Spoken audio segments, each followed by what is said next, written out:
It's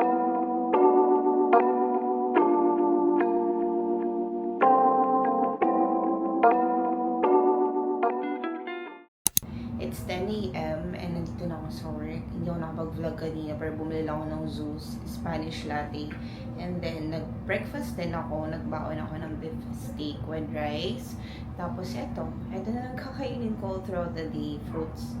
Meron kasi nagde-deliver dito ng mga foods. So, if you want to order, pwede naman. So, yung ganito kadami, it's 100 pesos. Anyways, I don't have anything on my face. Hindi ako nag-base or foundation. Moisturizer lang yung Hada Labo and yung NARS na matte lipstick na color red. Ayan. So, we have shoot until 6 p.m. and then siguro mag-cafe tayo after. Kasi tomorrow, off ko naman. Wala akong masyadong ganap. Mag-walk lang din tayo ulit pa uwi. Kagabi kasi nag-walk ako. And I hope na-enjoy niyo yung mga vlogs natin. Kasi ang sipag ko talaga mag-vlog lately. Ang sarap lang din na mayroon akong libangan. Like, bumabalik ako sa usual routine ko. Dahil ang dami ng pinagdaanan lately. Ang haba na ng hair ko. Usually, half lang siya natali. Tapos, pinaplansya ko lang tong baba, yung sa likod.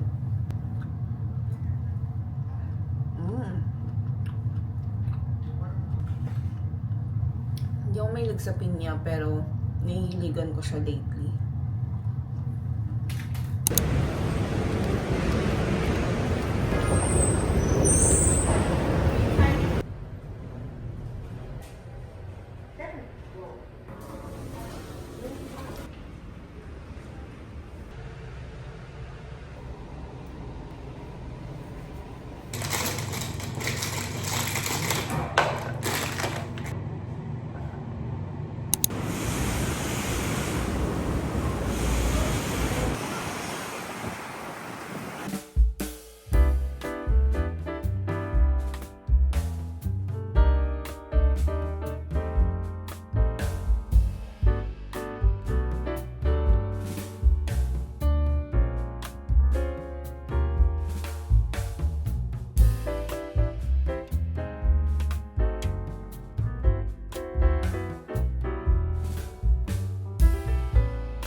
Blush stick natin for today.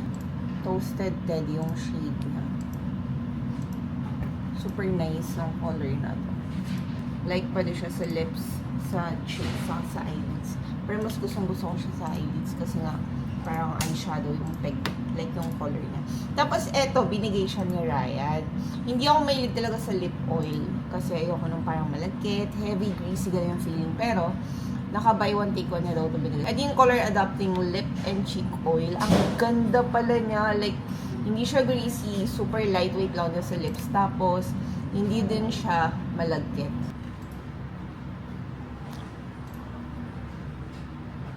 Meron din siyang tint na parang pinkish color. Basta, ang ganda-ganda na itong.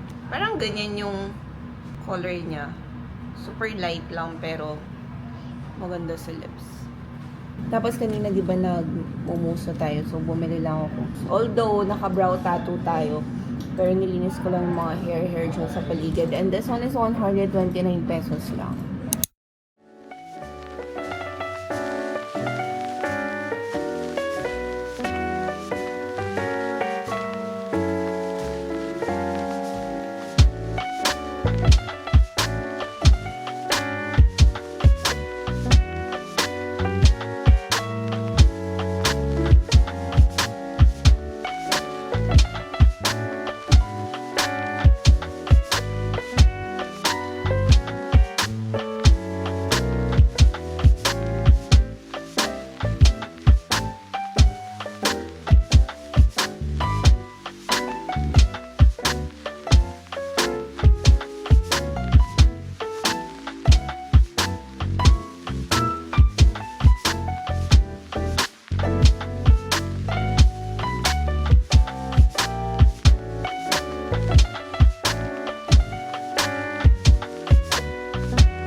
Ang bango nito.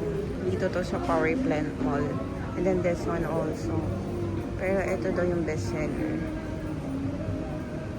And then, gusto kong kumuha nito. Ang bango din niya.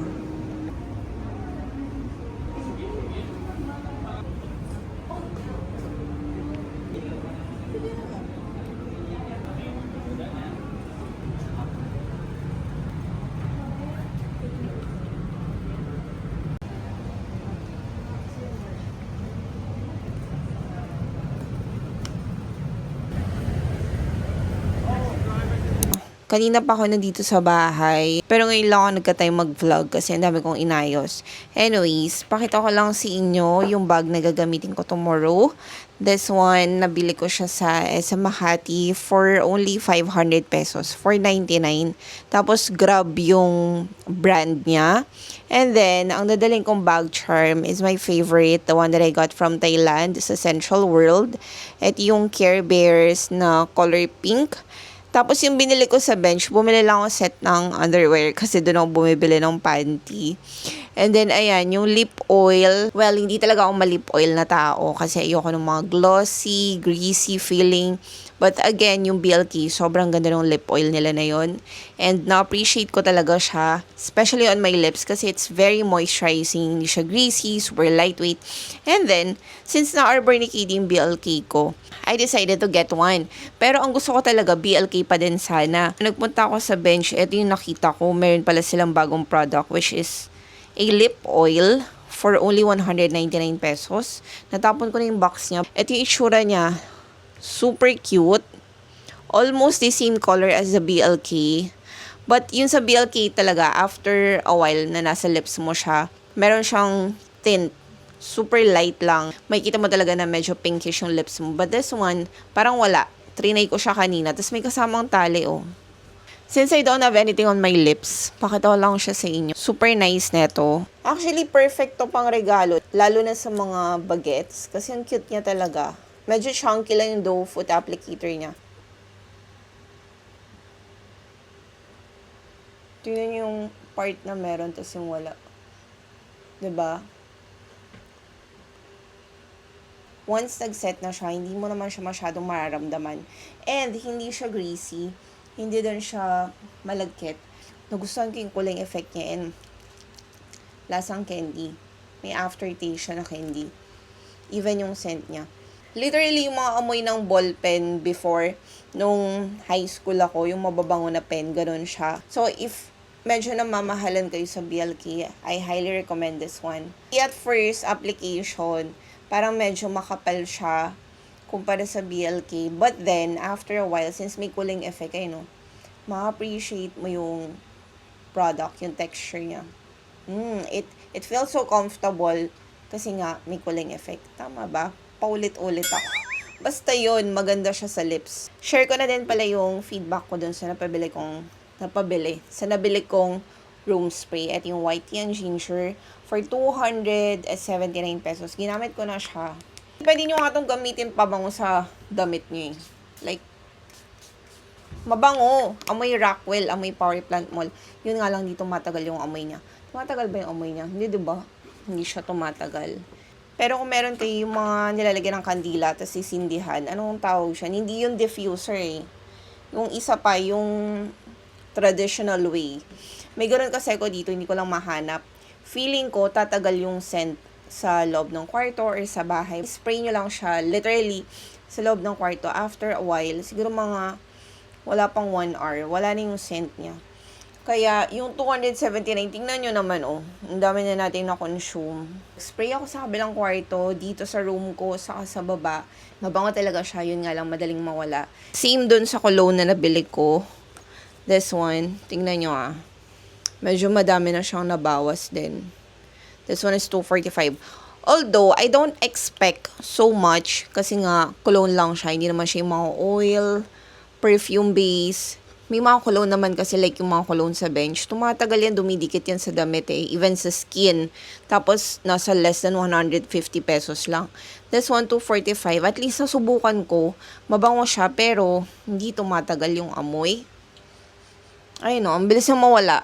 Like, kakaspray ko lang, pero nawala agad din siya sa skin ko. Siguro mga ano lang, mga ilang minuto lang. Pero gusto ko pa din siyang bigyan ng chance tomorrow sa uniform ko. Mabango eh. Pero hindi siya talaga, like, ang sweet ng scent niya. Parang ang sarap-sarap mong yakapin, pero hindi talaga siya kumakapit sa balat. So, at least nasubukan ko and hindi na ako bibili kasi sa yung 245, mas marirecommend ko pa din yung mga cologne sa bench. Hindi ako sure kung anong brand to. I think Senti ba? Yung brand niya. Hindi ko pa na-check if they have Instagram. Oo, Senti nga. Or TikTok account. But yun lang naman yung feedback ko. 245, medyo pricey siya for a cologne. Siguro sa kotse, pwede pa to. Medyo carry-carry pa. Anyway, so that's it for today's video. I hope you enjoyed this vlog. Medyo maiksi lang siya, pero I'm trying to be more productive. I'm trying to be more active. Like, hindi yun at yun yung nakikita nyo or napapanood nyo. Although, part of it talaga yung pagkakape. I hope you understand kasi addict talaga ako sa kape. And hindi talaga pwedeng hindi ako magkape for a day. Sa work naman, hindi ako pwedeng masyadong mag-vlog. Nagvo-vlog lang ako pag may chance or pag may time. Of course, nasa hospital tayo. And I want to respect pa din yung privacy ng mga kasama ko. Saka gusto ko lang kayo bigyan ng glimpse about how it feels to be a nurse, or gusto ko lang kayo bigyan ng idea, like, come to work with me, mga ganyan ba, get ready with me at work, or life of a nurse, like yung mga 9 to 6 duty. Kasi madami din nag-e-enjoy sa mga ganong content. And I want you to be part of it nung daily vlogs ko, daily life ko, like my usual routine. That's the reason why sinasama ko din siya sa mga vlogs ko. Kasi hindi lang naman ako yung nagvo-vlog ng ganon. I mean, ang dami na nowadays kasi madami din nai-inspire sa mga ganong klaseng content. Especially if you're a nursing student, mas nai-inspire kasi may mga nare-receive akong ganyang messages like, if hiring pa daw sa amin, paano mag-apply, paano, may mga naipasok na din ako, may mga na-refer na din ako sa hospital. So, if you're interested, just let me know, send me DM on Instagram, I'll help you. Hiring pa naman kami, and it's something also na talaga may inspire kayo para magpursige, maging nurse or mag-work as a nurse. Although at first, it's really hard. It's not something na as easy as how it sounds. Outpatient kami. Ayoko na mag-inpatient, ayoko na mag-bedside. For now, hindi ko alam. Pero, syempre, nababago naman yung mga plans. But right now, yung iba nagtatanong sa TikTok kung bakit 9 to 6 lang yung shift and all that. It's because outpatient po kami. Anyway, so that's it for today's video. Let me know if you do have requests. Abangan nyo yung iba ko pang content dito sa channel. Mga get ready with me, cafe hopping, or like the usual thing, or activities na ginagawa ko on a daily basis. So, thank you so much for watching. Don't forget to like and subscribe. Follow me on Instagram and on TikTok. I'll see you again in the next one.